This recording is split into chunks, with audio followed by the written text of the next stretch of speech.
These glasses. Ooh. I can't keep them clean. David, ew. I guess I wear them all the time. Ew, David. I need to get contacts. Last time you got contacts, your eyes got all janky and gooked. Janky and gooked. Those could be our nicknames, Janky and Gooks. That's funny.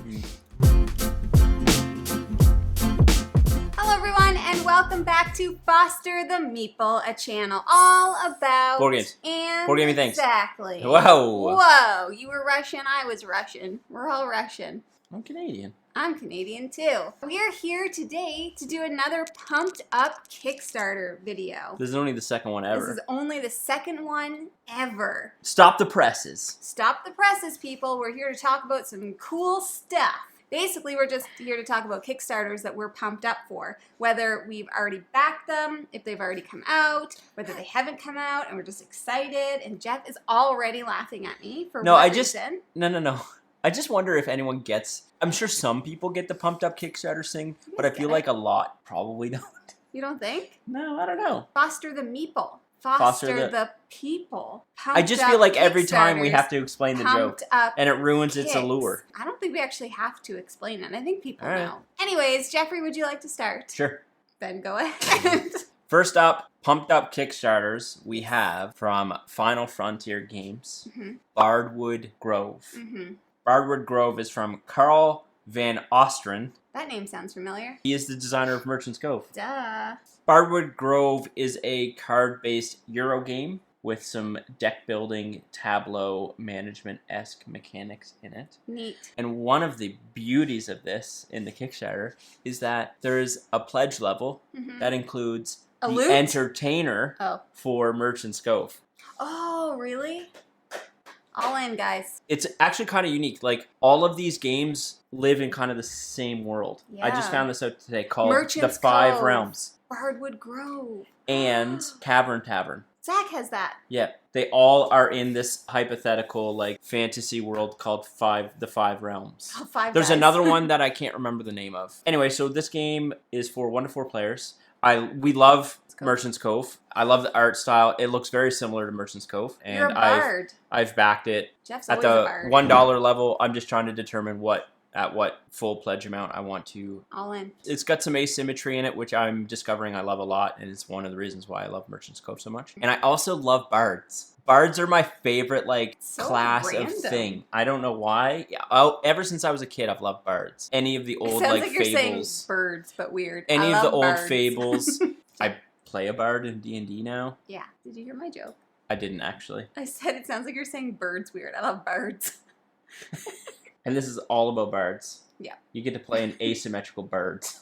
Now you can't stop thinking about it. No, yeah, you ruined it. You've ruined that entire... What's your favorite kind of bird? Word for me. My turn. Let's start with a game that I am backing. The first game on my list is Paint the Roses from North Star Games, and this is designed by Ben Goldman. Goldman Sachs. I knew you were gonna... I was gonna make that joke. Why? It's my joke. Good one. Paint the Roses is an Alice in Wonderland themed game, and it is for 2 to 5 players. It's a cooperative logic deduction game, and essentially you are going around this board and the Queen of Hearts is chasing you, trying to chop off your head. Set in a puzzling world of Alice in Wonderland, you and your friends are the newly appointed royal gardeners, and you're working together to finish the palace grounds according to the whims of the Queen of Hearts. Use strategy, logic, and teamwork to finish the garden while staying one step ahead of the Queen. Otherwise, the last thing you will hear is off with their heads. Bah. I love Alice in Wonderland, so this was almost an Not as much as I do. Every time I ask to watch that movie, you say no. I don't think that you actually remember the movie. See, no.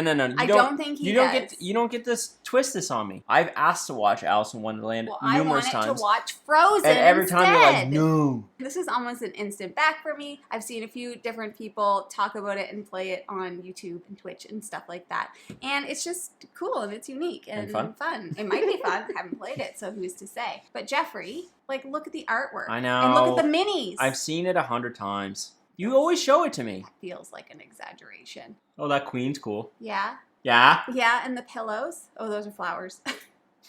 I can't see. I have backed this right now at the $1 level, which is typically when we're interested in a Kickstarter, that's what we do, so that when the pledge manager comes up, we can make our decision because we are slow deciders. I don't like committing right away because, like, yeah, to Jamie's point, like, my mind goes like this. And I'm like, I don't know. And it's sometimes hard to commit to Kickstarters because you have to wait for them for so long. So it's almost like once the pledge manager's open, then you're even closer to actually getting the game. That is Paint the Roses. Very excited. One might say that I'm pumped up about it. Next up for me, we're going with some Canadian flavor. Maple syrup. This is from Om Games. Om Games. And that's a game called Mythwind. Mythwind. Which has been getting a ton of traction on the interwebs. Yeah.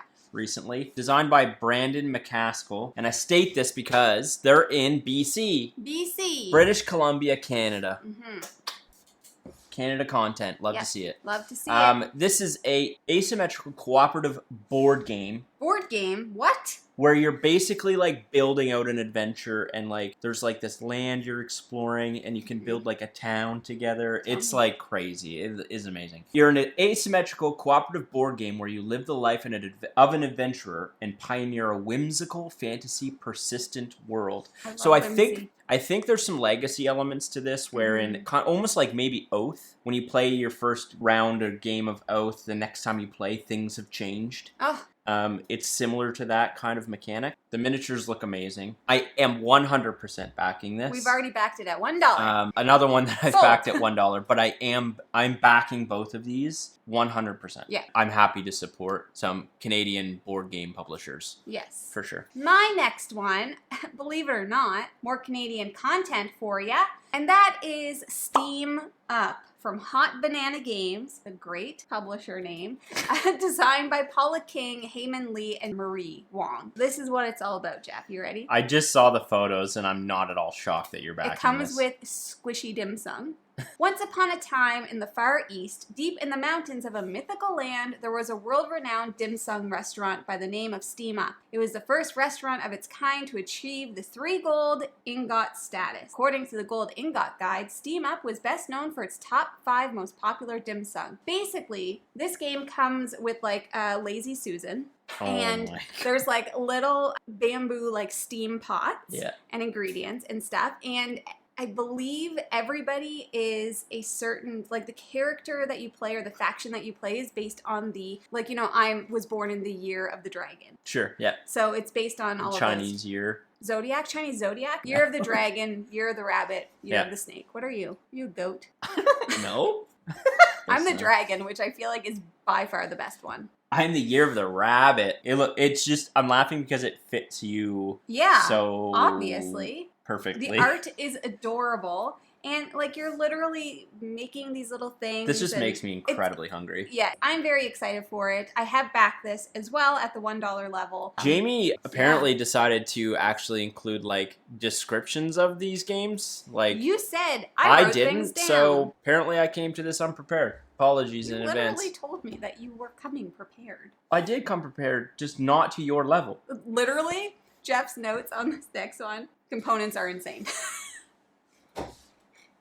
Next up, for me, from my favorite publisher. Ooh, geez, I've talked about this before in an old video. I think it was our last Pumped Up Kickstarter when we first started. So if that's the last time we did a Pumped Up Kickstarter, that's a long time ago. Pumped Up Kickstarter is a different when we were still filming upstairs in the dining room. Yeah. From Awaken Realms, we have ISS Vanguard. Yep. This has been out for a while, and the reason why I'm mentioning it here is because there's a late pledge opportunity, and I've decided today that I'm pledging on it. Wow. I've made the decision. It took me 6 months to get here, but I've done it. But he got there. I looked over it again. I trust Awaken Realms to provide me a product that I'm going to love. I don't want to wait for it, which... I don't want to wait. Whatever, it's going to happen. It is basically an epic space-themed, like, campaign game. Like Tainted Grail in space. I mean, how can I not back that? If I care about anything about myself, I need to back this. Right. 1 to 4 players, and in traditional, like, Awaken Realms fashion, the components, the miniatures just look chef's kiss. Again, I've been thinking about this one almost all year. Yep. That's true. Never stop talking about it. This next one is the one that I recently found out about. Jeff probably knows nothing about it. So out of the loop. And that is called Hollywood Racers. And someone mentioned this to me recently. No, they didn't. I'm discovering this for the first time. It's called Hollywood Racers and is from Daedalus and designed by Phil Vizcaro. And this game is a 20XX game. I don't know what that means. In the wake of a global pandemic, governments around the world have decided to forbid all forms of art and entertainments deemed harmful and dangerous to people. With movies now banned, Hollywood is no more than a no man's land. But unbeknownst to many, there's a bunch of wacky drivers clandestinely gathering in a huge movie studio where to engage in completely crazy races, going through movie set after movie set, searching of glory, useful items, and asphyxium. Which of these Hollywood racers will win the ultimate race? In this game, you build a track. There's hundreds of possibilities, it says. Hundred of possibilities. I feel like that doesn't sound right. Look at that. There's not many pictures, but look at that. That's Indiana Jones. Yeah, exactly. That's why you want it back. It's got an Indiana Jones expansion. Wait. Well, I mean, that's just there's no actual board. That's just a... Build your track. 100 possible combos. It does look really cool. Oh my god, you could be... Oh my god! Oh, they based all of the vehicles. Oh, yeah. This is crazy. Okay, we're not going to watch the whole thing, but... The characters are based off of, movies and stuff. Yeah, there's Elliot and E.T. There's, a spin-off. Doc Brown. I mean, not directly, because I'm sure they couldn't get There was Batman, but they called him Catman. Intellectual property for that, but... Anyways, it's a racing game. Obviously, I'm excited for it, and the theme, just in general, looks really cool, because you are Hollywood stars who are doing, Yeah, I guess that races. makes sense for them. So this is on GameFound. I don't think it's on Kickstarter, or at least I didn't see it on Kickstarter. Uh-oh. I don't know what I did, but I think I just backed it. No, you didn't. Okay. It's in your cart. Okay, we'll leave it there because I'm definitely backing this. Are you kidding? That looks so fun. Well, I'm definitely getting this. Whatever that is, I'll get that too. Contains the exclusive metal miniatures. What? This game looks amazing. Anyways, we love racing games. We love movies. That's a perfect combo right there. All right, my fourth is another one from Awakened Realms, Lords of Ragnarok. Yeah.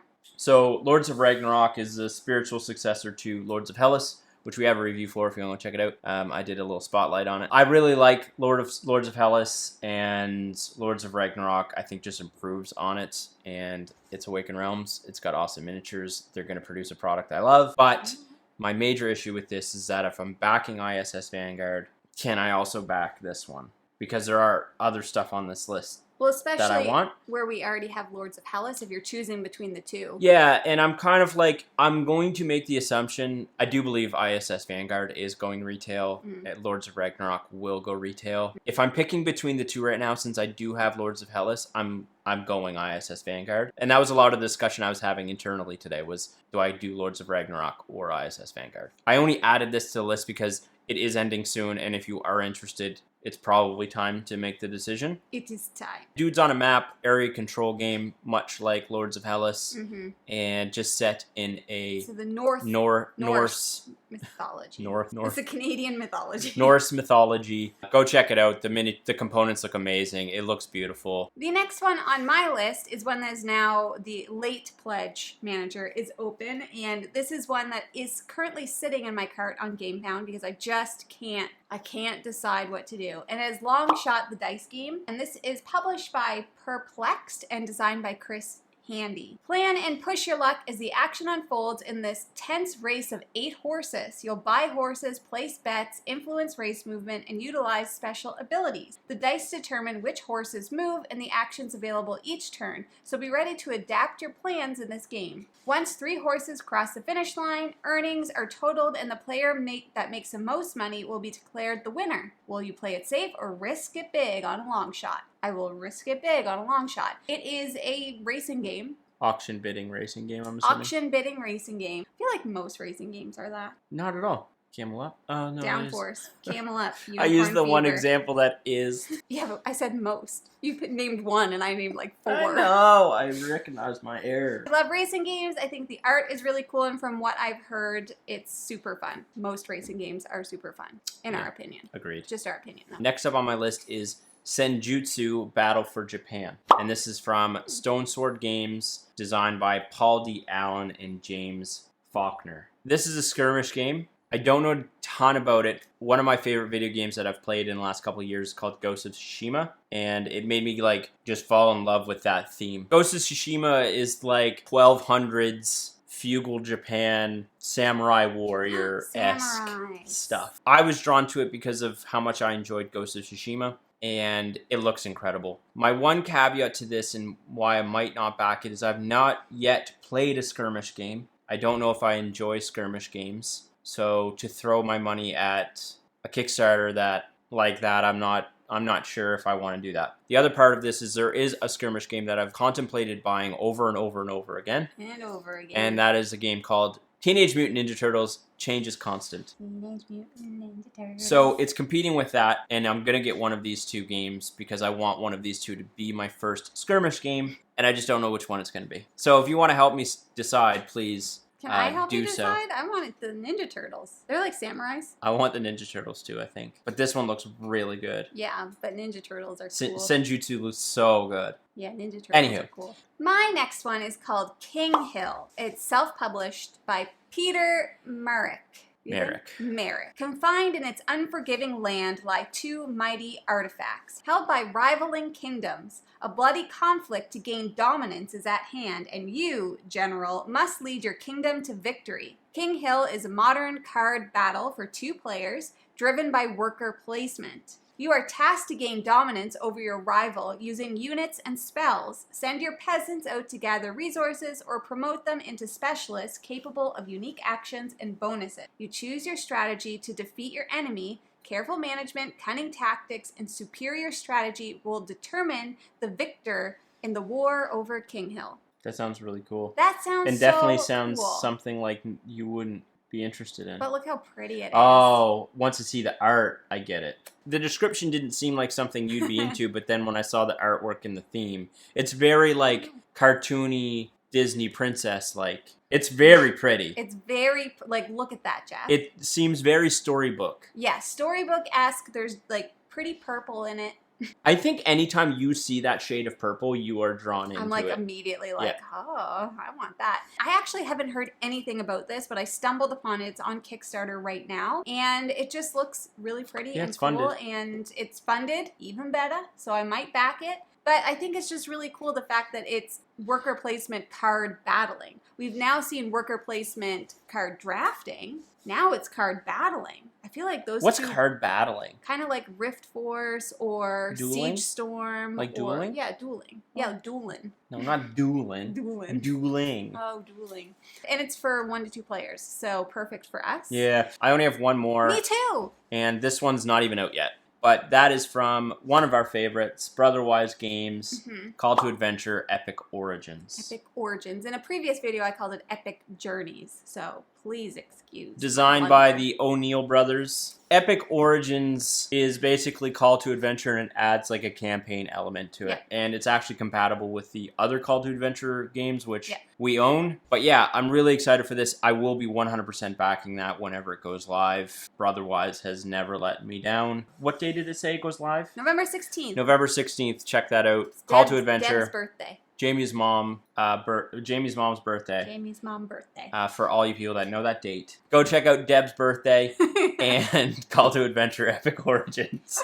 The last one on my list is an expansion for a game that I don't even own. That we cannot get. We can't get it. It's Honey Buzz Fall Flavors, which is an expansion to Honey Buzz from Elf Creek Games, designed by Paul Salomon. I think a lot of people know what Honey Buzz is. It's like a bee worker placement. The bees are making honey to sell. They figured it out. They don't need to keep the honey. They're selling it. They're making money. This is an expansion to that game, and we don't have Honey Buzz. I so desperately want it. We laugh about it now so that we don't cry. It's like an ongoing joke. It's not live yet. It goes live on November 9th. So we're hoping that maybe they have copies of Honey Buzz. Or like, you can pledge at this level to get both. Yes. So, and which usually they do, right? Yeah. So my hope is that Honey Buzz Fall Flavors is going to go live, and you will be able to get the base game as well as the expansion, because there's squishy little honey in it, and the art is amazing. I love it so much, and I haven't even played it. We've been trying to find and get a copy of this game since before we started this channel. Yeah. It adds 5 new modules for Honey Buzz, Fall Fruit module, Autumn Leaves, Nectar Caps, Harvest Festival, and Sweetwater Sunset. I don't know what any of that means, but what I do know is that it's going to make it even better than it already is. And I've never even played it. That's my last one. I'm just very, very excited. It looks adorable, and I just can't wait to have even just the base game. Yeah, me too. I would buy just the expansion. I think I'd probably cry if I ever saw that game. Apparently, there's going to be a few copies at PAX. A few copies at PAX. So I don't know how that's going to work out, if there's like a mad dash to get a copy, but we're hoping that we're able to get a copy at PAX. Yes. But if not, we'll see. Well, yeah, if not, hopefully November 9th is literally like tomorrow. Yeah, tomorrow. So we'll see whether or not it comes out. It's actually, for you guys, it already happened, so go check it out. We don't know. That is the last game on our Pumped Up Kickstarters list. Let us know down below some Kickstarters that you are pumped up for, that you're excited for. We would love to know. There's just so much out there that, of course, we probably missed. It's so overwhelming. It's overwhelming. Can't back it all. You can't catch it all. It's not Pokemon. Uh-oh. What? Don't. Ew, I thought you were going to sneeze like When have I me. ever sneezed at you? But you like went Oh, my eyes towards switching me. again. If you are interested in buying board games that are already out, or when these ones go to retail, you should definitely check your friendly local gaming store. And for us here in Halifax, that is the Boardroom Game Cafe. It sure the heck is. That's all we have for you guys today. Thank you so much for watching. If you like what you see, please subscribe. And we hope to see you again soon. And now we say goodbye. Later days. Goodbye. Can I interject? If you want to. I already did. Okay. Usually I don't repeat my joke, but that was funny. Toss a coin to your witcher, oh valley of plenty. Anyway. There's my notes. Okay, what? Should I have been reading all of that? Well, I didn't know what you were doing. You said you wrote stuff out, so I did too. Oh, you guys can't see that at all. A good go. Good go. Goku? Ugh. Are you done laughing at that? Phoenix claws. While you were talking and I said, I don't want to wait. And then I came up with a song in my head. I don't want to wait for this pledge to be over. What is that word? Where? Clandestinely. Clandestine. Clandestinely. That's 2 words. Is it 3 words? Did you just do that because I did that? No. What's fugle mean? It's getting so dark. I know, I hate it. Woof. Woof, David. Because it's Ninja Turtles. Teenage Mutant Ninja Turtles, held by rivaling. Jeff, I can't do it. Rivaling.